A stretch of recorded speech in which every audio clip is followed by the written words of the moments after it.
स्वागत है आपका मॉडल एक्सपर्ट न्यूज में। मैं मुजीबुर रहमान अफजलपुर। बीजापुर में तलबा का जबरदस्त एहतजाज, रोजगार के मसले पर हुकूमत को सख्त वार्निंग। बीजापुर से खबर है कि आज डीवीपी की जानिब से एक बड़ा एहतजाज किया गया। इस एहतजाज में बीजापुर के तमाम तलबा ने बड़े पैमाने पर हिस्सा लिया। ये तहरीक नौजवानों को सरकारी नौकरियां फराहम न किए जाने के खिलाफ शुरू की गई थी। तलबा ने हुकूमत को सख्त वार्निंग देते हुए कहा कि अगर नौजवान को रोजगार फराहम नहीं किया गया तो नेपाल की तरह कर्नाटक में भी बड़े पैमाने पर तहरीक और आंदोलन चलाया जाएगा। एहतजाज में बड़ी तादाद में तलबा मौजूद थे, जिन्होंने अपने मुतालिबात के हक में नारेबाजी की। इस एहतजाज के बाद बीजापुर में ट्रैफिक मुकम्मल तौर पर जाम रही और अवाम को घंटों शदीद मुश्किलात का सामना करना पड़ा। बाद यहाँ बड़ी जद्दोजहद के बाद ट्रैफिक बेहाल की गई। तलबा का यह एहतजाज कामयाब रहा। अब देखना यह है कि हुकूमत नौजवानों के मुस्तकबिल और रोजगार के मसले पर क्या कदम उठाती है।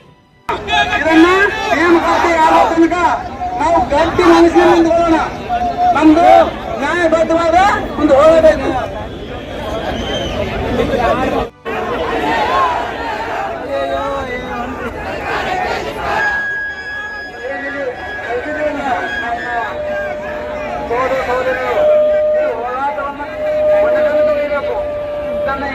ಎಲ್ಲರಿಗೂ ನಮಸ್ಕಾರ.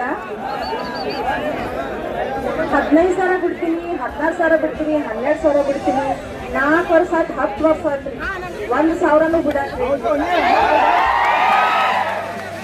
ಅಲ್ಲ, ನಾವು ಮನೆಯಿಂದ ತಂದೆ ತಾಯಿ ಮೊದ್ಲ ನಾವ್ ಹೆಣ್ಮಕ್ಳು ಮದ್ವೆ ಆಗುವ ಎಲ್ಲಿ ಓದ್ತೀವಿ ತಂದ್ ಅವ್ರ ಜಿದ್ದು ಕಟ್ಕೊಂಡ್ ನಾವ್ ಇಲ್ಲಿ ಬಂದ್ ಹೈರಾಣ ಆಗಿ ಪ್ರಕಾರ ಇಲ್ಲ ಉಲ್ಟಾ ತಿನ್ಕೊಂಡ್ ನಾವ್ ಹೈರಾಣ ಆಗಿ ಇಲ್ಲಿ ಕುಂತೀವಿ. ಅವ್ರ ನಮ್ಮ ರೊಕ್ಕ ತಗೊಂಡ್ ಅವ್ರ ಮಕ್ಳಿಗೆ ವಿದೇಶದಾಗ ಎಸಿ ಕೆಳಗೆ ಕುಂದಿಸಿ ಓದಿಸ್ಲಾಗತ್ತಾರ. ಯಾರು ಓದ್ತಿದೆ ಕೊಡಕ್ ತಯಾರಿಲ್ಲ. ಮತ್ ಇವ್ರಿಗೆ ಯಾಕ್ತಾರ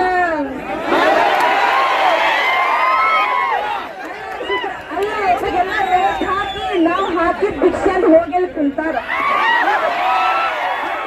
ಅವ್ರಿಗೆ ಸಿಗ್ಬೇಕಾದ ಓಟ್ ಹಾಕಿ ನಾವು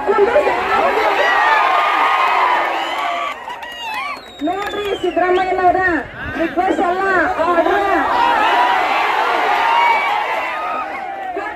ನೀವು ಉಳಿತೀರಿ.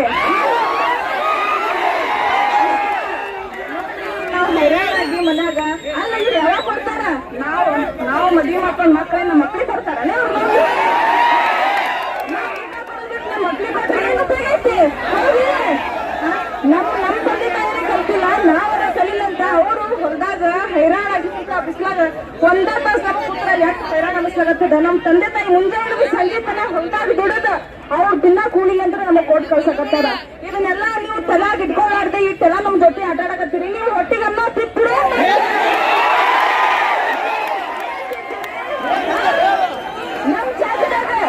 ನಮ್ ಜಾಗದಾಗ ನಿಮ್ ಮಕ್ಕಳು ಐತಿತ್ತಂದ್ರೆ ನೀವು ಕುಂದಿರ್ತಿದ್ರೆ ಇಲ್ಲ, ಕುಂದ್ರಂಗಿಲ್ಲ. ನೋಡ್ರಿ, ಸಿದ್ದರಾಮಯ್ಯನವ್ರ ಎಲ್ಲಾ ಈ ಕಾಂಗ್ರೆಸ್ ಸರ್ಕಾರಕ್ಕ ಹೇಳೋದೇನಂದ್ರ ಮಾಡಿದ್ರಿ ಚಲೋ ಐತಿ. ಇಲ್ಲ ನೋಡ್ರಿ, ಇವ್ರಿಗೆ ಎಲ್ಲಾ ರಿಸಲ್ಟ್ 100% ಬೇಕಂತ. ಟೀಚರ್ ಮಾತ್ರ ಒಬ್ರೇ ಬೇಕಂತ. ದಕ್ಷಿಣ ಬ್ಯಾಂಕ್ ಅಂತ ಪೊಲೀಸರು ಮಾತ್ರ ಒಬ್ರೇ ಬೇಕಂತ. ಅವ್ರ ಮುದ್ದೆ ಬಂದ್ ಕಾಯ್ತಾನೆಲ್ಲ ಅಲ್ಲಿ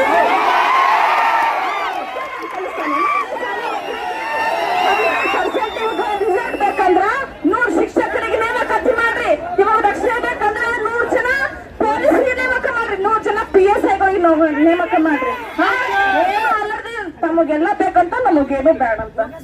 ತಮಗ್ ಮಾತ್ರ ಸೆಕ್ಯೂರಿಟಿ ಬೇಕಂತ. ನಾವು ಇಲ್ಲಿ ಹೈರಾಣಾಗಿ ಬಿಸಿಲಾಗಿಲ್ ಕುಂತು ಬೇಕೇ ಬೇಕು, ನ್ಯಾಯ ಬೇಕಂತ ಹೇಳಿ ಮಾತಾಡ್ಬೇಕಂತ. ಯಾವ ನ್ಯಾಯ ರೀ ಇದ? ನೋಡ್ರಿ, ಇಷ್ಟ ಹೇಳುದು ಕೊಟ್ರಿ ಚಲೋ ಐತಿ, ಕೊಡ್ಲಿಕ್ಕಂದ್ರ ಅಂತ ನೌಕರಿ ಬೇಕು. ನೌಕರಿ ಬೇಕು. 5 ವರ್ಷ ಮಾಡಿದ್ರಿ, ನಿಮ್ದು ಚಲೋ ಐತಿ. ಇಲ್ಲಾಂದ್ರೆ ಇನ್ನ 2 ವರ್ಷದ ನೀವ ಇರಂಗಿಲ್ಲ ಅಷ್ಟೇ. ಧನ್ಯವಾದಗಳು. ಕಲ್ಯಾಣ ಕ್ರಾಂತಿ ಬಸವಣ್ಣನವ್ರ ನಾಡದಾಗ ನಿಂತ ಹೇಳತ್ತೇವು. ಅವತ್ತು ನೇಪಾಳನಾಗ ಆದಂಗ ಇವತ್ತು ಕರ್ನಾಟಕದಾಗ ಬೇಕೇ ಬೇಕು ನ್ಯಾಯ ಯಾವತ್ತು ಅನ್ನಲ್ಲ. ಇನ್ನೂರಿಗೆ ಅಂದಿಲ್ಲ. ಒಂದೇ ನಮ್ದು ಹೋರಾಟ. ನೇಪಾಳ ಏನಲ್ಲ, ಹಿಮಾಲಯದಾಗ ಬೆಳೆದು ಅಂತ ಶೀತದಾಗಿದ್ದವ್ರೆ ನೇಪಾಳದವ್ರ ಸರ್ಕಾರ ಕೆಡುತ್ತಾರಂದ್ರ ಉಪ್ಪು ಖಾರ ತಿಂದಂತ ಇವರು ನೇಪಾಳದವರ ಕಡೆ ಚೀನಾ ಕಡೆ ಓಡೋದ್ರು, ನೀವೆಲ್ಲಿ ಓಡೋತಿರ್ತಮ್ಮ?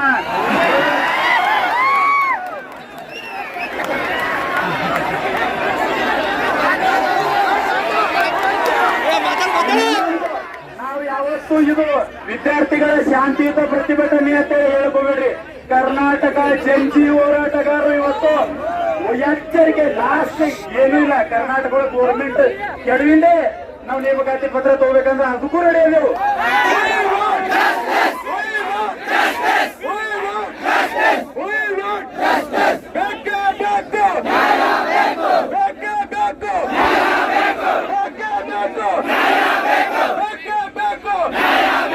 ಗೆಳೆಯರೇ, ನಾವು ಇಲ್ಲಿವರೆಗೂ ಮಾಡಿರ್ತಕ್ಕಂಥದ್ದು ಪ್ರತಿಭಟನಾ ಧರಣಿಗೆ ಜಿಲ್ಲಾಧಿಕಾರಿಗಳು ಬಂದಿದ್ದಾರೆ ಮತ್ತು ಮುಂದಿನ ಮಾತನ್ನು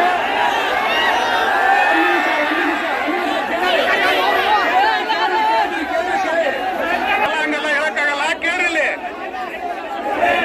ಭೀಮಾ ನದಿ ತೀರದಲ್ಲಿ ನೀರು ಬಿಟ್ಟು ಹಲವು